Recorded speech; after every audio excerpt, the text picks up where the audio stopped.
vangrail, Nielson, het Admiraliteitsorkest, de Mast Band, helikopterroemvluchten, een kunstmerk. Er is al zoveel west de alroende 3 dagen hier in Dokkum. Maar nu is het snijn en nou maakt het Dokkum zich klaar voor de allerlaatste dag van deze 5e Admiraliteitsdagen. Een dag met een maisongconcert, een dag met een groot benefeest, de Cool Kids Party en een dag met uiteraard nog een heel soort activiteiten op het wetter.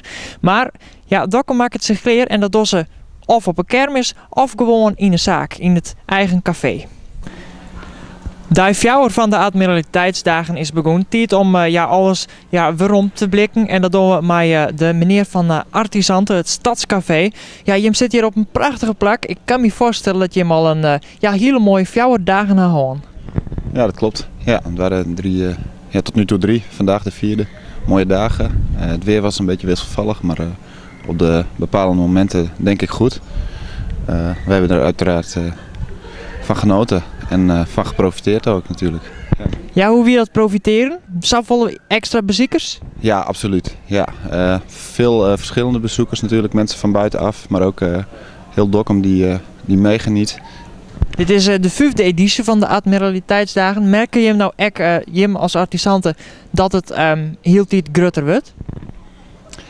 Ja, als burger van Dokkum merk je dat natuurlijk, maar als artisant ook. Dit is dus het tweede jaar.